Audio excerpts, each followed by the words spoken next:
자연계의 법칙이 있습니다.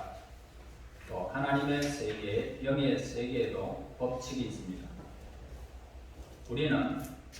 우리들이 신앙생활에서 갈등을 느끼는 것은 이 두 세계관, 이 세상의 자연의 법칙 속에서 살아가는 우리와 영의 세계, 이 두 세계관의 혼동을 느끼기 때문에 갈등을 느끼는 것입니다.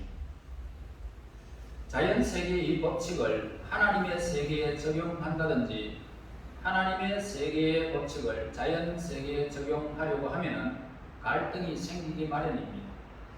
하나님 나라에서의 기적은 중요하지 않습니다. 그러나 자연계에 가지고 오면 어떻습니까? 하나님의 이 기적은 하나님의 세계에서는 그것이 자연적으로 이루어지는 것이잖아요. 그런데 자연세계에 가져오면 굉장한 충격을 받게 되는 것입니다. 이 세상은 상식과 합리성이 그 기초를 이루기 때문입니다. 그러나 하나님의 세계의 기초는 믿음이라는 사실을 우리는 알아야 됩니다. 우리는 어릴 때부터 이성 그리고 상식 거기에 맞춰서 판단하도록 훈련을 계속해 왔습니다. 그리고 우리는 배워왔습니다. 그래서 이것들을 통해서 하나님의 세계를 이해하려고 하기 때문에 갈등하고 고민하는 것입니다. 구원은 무엇입니까? 세상 질서 속에 있는 것이 아니라 세상의 원리에 따라서 구원이 만들어지는 것도 아니고 오직 믿음으로 말미암아 의로워지며 천국의 질서, 하나님의 질서에 따라서 구원이 이루어지는 것입니다. 사람들은 이 구원에도 관심이 많지만은 살아있는 우리에게 더 큰 관심이 있다면 뭡니까? 더 큰 관심이 있다면 바로 축복에 관심이 많습니다.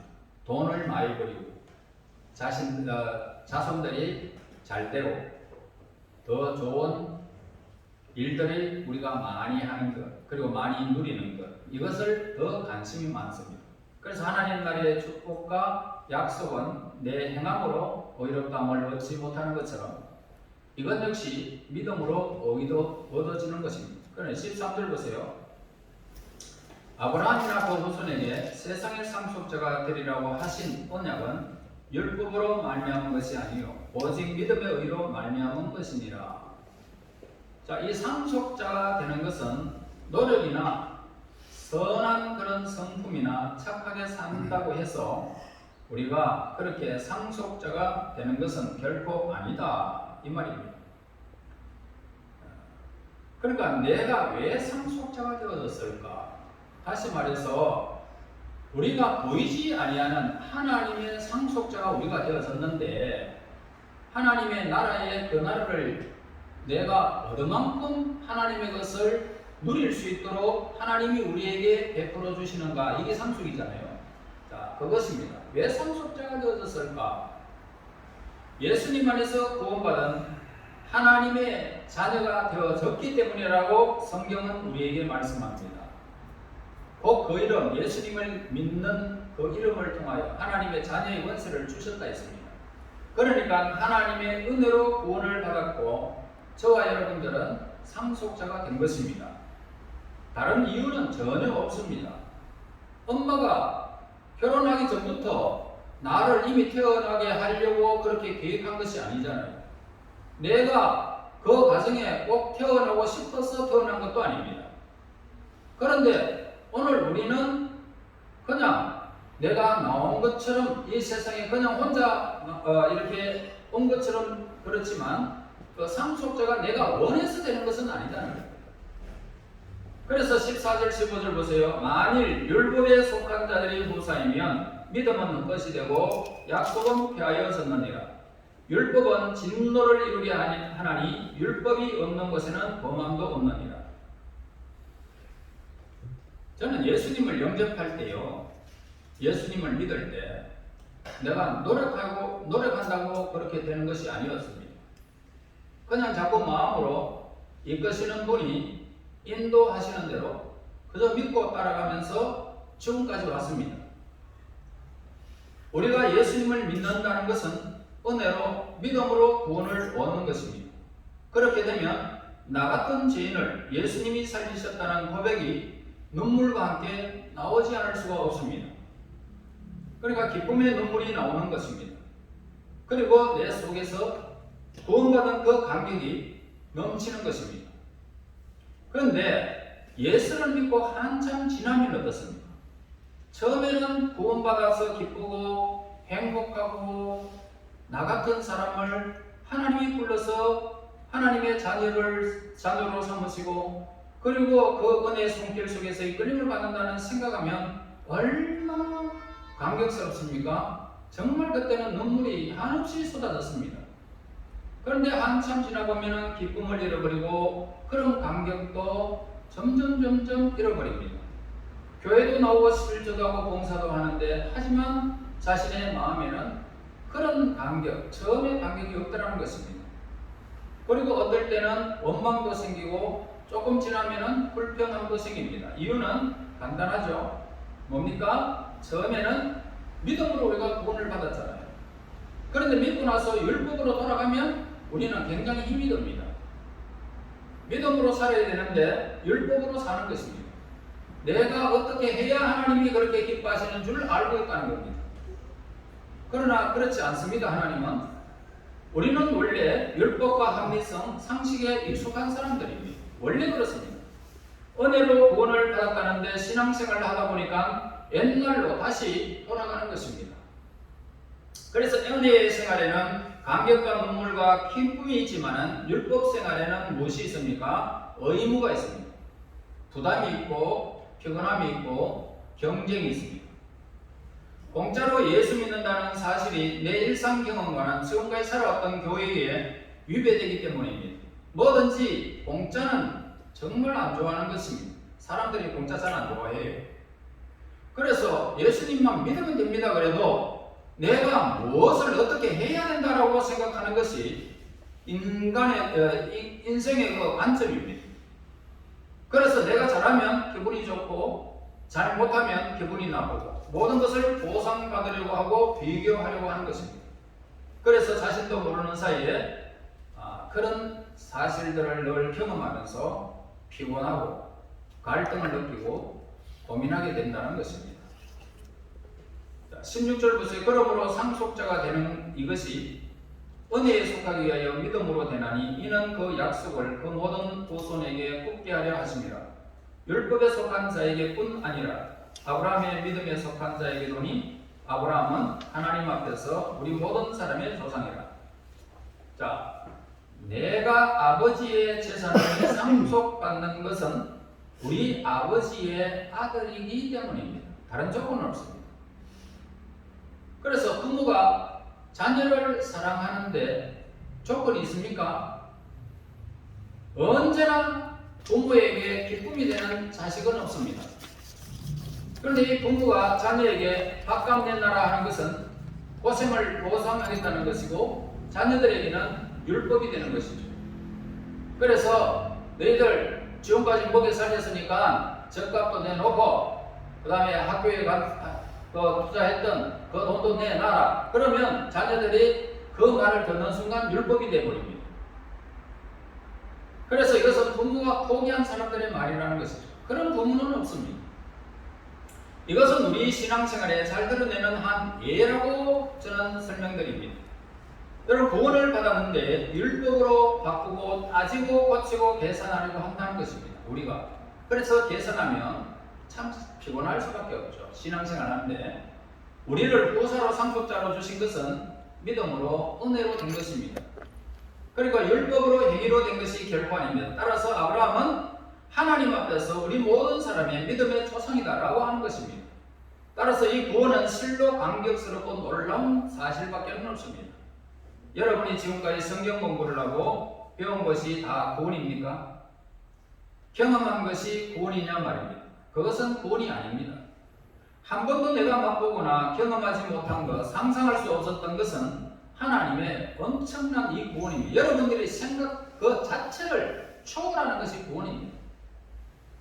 그래서 구원받은 사람은 너무 감격해서 밥을 먹다가도 눈물이 나고 어디를 가도 끝이 안 보여도 하나님을 생각하면서 감격하며 하나님을 향하게 되는 것입니다.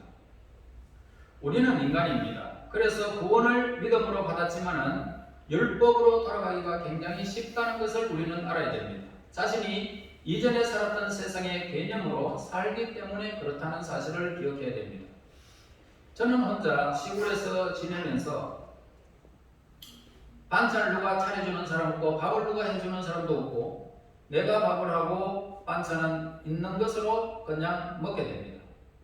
그래서 그러나 눈을 감을 때마다 하나님 앞에 이 기도를 할 때마다 참 감격합니다. 왜냐하면 내가 찬 음식을 먹고 하찮은 일들을 내가 하고 있지만 내 몸이 건강해서 이 모든 것들을 먹으면서 내가 삭힐 수 있는 그런 건강을 하나님이 주셨기 때문에 얼마나 감사한지 모릅니다. 그저 감사할 따름입니다. 녹용을 먹고 인삼 녹용을 먹고 막 힘을 내는 것도 아니고 하나님이 주신 그 자연 세계에서 그래서 그 세계에서 사는 것은 하나님의 은혜인 것입니다. 은혜를 깨달은 자의 삶은 그 얼굴을 보면 압니다. 그러므로 우리는 이 땅에서 자신의 이전에 살았던 세상의 경험으로 살게 되면 이것은 우리의 위기라는 사실을 깨달아야 됩니다. 이러한 구원을 주시는 하나님이 어떤 분이신지를 우리는 알아야 되겠죠. 이것은 내가 공부해서 알 수 있는 것은 결코 아닙니다. 믿음의 이 세계를 내가 경험해야 알 수 있는 그런 세계가 오늘 우리가 믿는 하나님의 세계입니다. 그래서 하나님은 우리 자신이 하나님과 함께 살아가면서 점점 하나님을 알게 되는 위치에 이르게 됩니다. 하나님은 우리 자신이 하나님과 함께 살게 되면 하나님과 동행하면 우리는 그 하나님을 알 수 있죠. 그래서 홍해를 건너보지 않는 사람은 믿음이 무엇인지를 전혀 모르는 것입니다. 그러니까 이 홍해를 내가 직접 건너보게 되면 어떻습니까? 그 벽처럼 쌓였던 물기도 그리고 마른 땅, 자갈과 모래 그리고 바위들이 그렇게 있는 그곳을 내가 지나가 보면 이것이 믿음이구나. 이렇게 하시는 분은 하나님이시구나. 그때 비로소 깨닫게 되는 것입니다. 17절과 18절 보세요. 기록된 바 내가 너를 많은 민족의 조상으로 세웠다 하신 것 같으니 그의 믿음과 하나님은 죽은 자를 살리시며 없는 것을 있는 것 같이 부르시는 이시니라. 아브라함이 말할 수 없는 중에 말하고 믿었으니 이는 네 후손이 이와 같으리라 하신 말씀대로 많은 민족의 조상이 되게 하려 하심을 인함이라. 자, 16절에도 아브라함이 모든 사람의 조상이다 라고 합니다. 17절에는 믿음의 조상이라고 말합니다. 18절에는 많은 민족의 조상이 되게 하려 하심이라고 이렇게 계속 기록하고 있습니다. 공통점이 있다면 뭡니까? 아브라함이 민족의 조상이다 이것입니다. 그래, 믿음의 조상이라는 말은 그전에는 믿음의 사람이 없었다라는 것입니다. 전무후무했다는 거죠. 그래서 아브라함이 경험한 하나님은 죽은 자를 살리시고 없는 것을 있는 것 같이 하시는 분이시다. 그래서 이 말씀을 믿는 것이 뭡니까? 믿는 것이 믿음이라는 것입니다. 그래서 여러분의 하나님은 어떤 분일까? 어떤 하나님을 경험하고 계십니까? 그리고 평범할 때는 하나님이 느껴지지 않습니다. 그런데 위기에 처하게 되면 부모의 사랑을 알듯이 하나님의 사랑도 우리가 죽게 되어 죽음의 문턱에 왔어야 비로소 깨닫게 되는 것입니다. 그래서 죽은 자를 살리시며 없는 것을 있는 것 같이 하시는 하나님을 아브라함은 25년에 걸쳐서 그는 배운 것입니다. 사라가 자녀를 생산할 수 없는 몸을 실제로 아들을 그 몸에서 낳게 됩니다. 이 사실을 경험한 아브라함은 이삭을 바치라 라고 하나님의 음성을 듣게 됐을 때에 그대로 하나님 앞에 바치게 됩니다. 그러나 천사를 통하여 그 행위를 말리시고 하나님은 이게 온전한 믿음을 이제야 내가 보았다 라고 하셨습니다. 자, 믿음은 어떻습니까? 이렇게 전율을 느끼는 것입니다. 남이 다 할 수 있고 상식적으로 하는 것은 믿음이 될 수가 없습니다. 믿음은 할 수 없는 것, 볼 수 없는 것과 같은 이런 것들을 믿는 것, 이것이 하나님의 기쁨이 되는 믿음입니다. 이삭을 바치라 라고 하셨을 때에 주저하지 아니하고 이삭을 데리고 모리아산에서 바치는 모습을 보게 됩니다. 죽은 자를 살리시는 하나님을 믿었기 때문이죠. 이삭은 죽어도 다시 살아날 것이다. 이 믿음을 본 것입니다. 사라에게서 아들이 태어나는 것을 보았기 때문이죠. 그래서 무엇인지 하나님의 명령이라면 다 했던 것입니다. 여러분, 이런 명령을 하나님께서 여러분들에게 혹시 내릴 때도 있을 것입니다. 이런 말을 이렇게 네가 하나님 앞에서 이렇게 행하라 라고 했을 때에 우리는 세상적인 환경 속에서는 내가 그렇게 할 수가 없을 때 포기해버리고 하나님을 향할 때에 이것이 바로 믿음의 행진이라는 것입니다.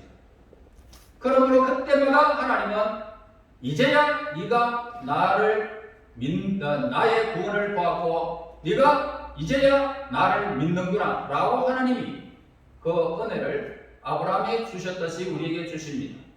그리고 아브라함의 하나님은 없는 것을 있는 것 같이 부르시는 하나님을 그는 보았습니다. 그래서 히브리서 11장 1절에서 믿음은 바라는 것들의 실상이요 보지 못하는 것들의 증거라 했습니다.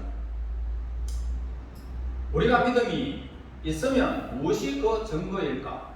믿음이 내게 있는데 내 믿음의 증거는 무엇일까? 우리는 천지를 창조하신 것을 보지도 않았습니다. 듣지도 않았습니다. 성경으로만 보았습니다. 그런데 우리는 믿습니다. 그러니까 우리가 어머니 뱃속에서 나올 때 그 어머니를 보고 믿은 사람은 아무도 없습니다. 안 보고도 내가 너를 낳았다 그러니까 믿게 된 것입니다. 보이는 것은 나타난 것으로 된 것이 결코 아니다는 것입니다. 다시 말해서 내가 아무것도 모르고 어머니 뱃속에서 그냥 나왔지만은 이거 사실과 현실이라는 거예요. 그런데 보지 못하는 것들의 증거로 내가 믿었다는 것입니다. 보이는 세계가 큽니까? 아니면 보이지 않는 세계가 큽니까? 우리는 지구가 돌아가는 소리를 듣지 못하고 있습니다.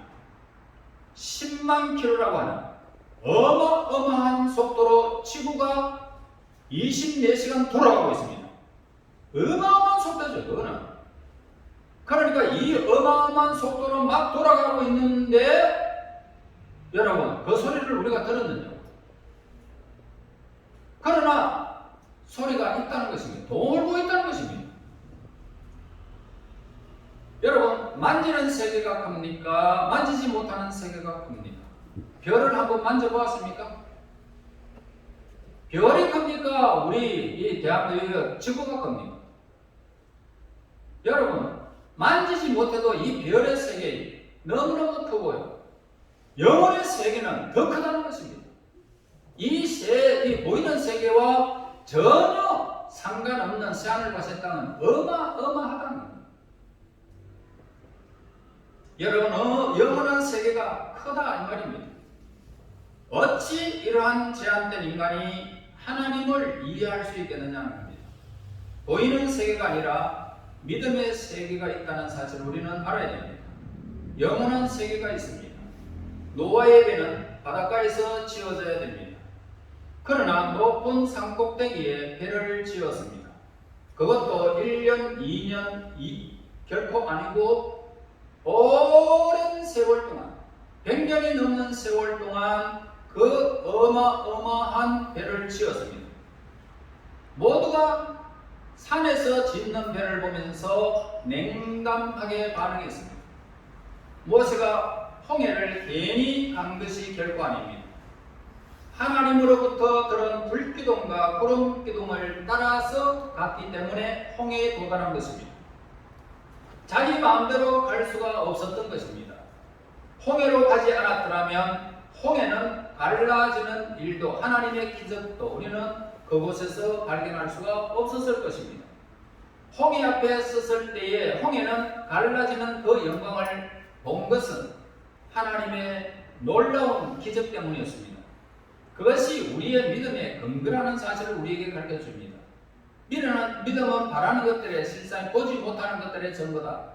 보지 못하고 같지만 증거로 우리에게 나타났다는 것입니다. 홍해가 갈라졌다는 것입니다. 그러므로 광야에서 무엇을 먹고 살았느냐라고 합니다. 먹을 것이 광야에는 없었습니다. 그러니까 하나님께서 무엇을 보지 못했지만은 증거로 만나를 내려주신 것입니다. 그것이 바로 믿음이고 신앙이라는 것입니다. 믿음 없고 신앙이 없는 사람들은 그런 곳에 가지 않습니다. 그러나 믿음의 사람들은 그런 곳에 견뎌내는 것입니다. 강야와 같은 아무것도 없을 것 같음을 알고도 가는 것입니다. 바라는 것들의 실상으로 가는 거예요. 그런데 보지 못하는 것들로 하나님께서 기적을 베푸시는가 보게 된 것입니다. 증거로 나타났다는 것입니다. 이 믿음의 사람만 경험하는 것들이라. 그러나 믿음의 사람들은 그런 곳에 가는 것입니다.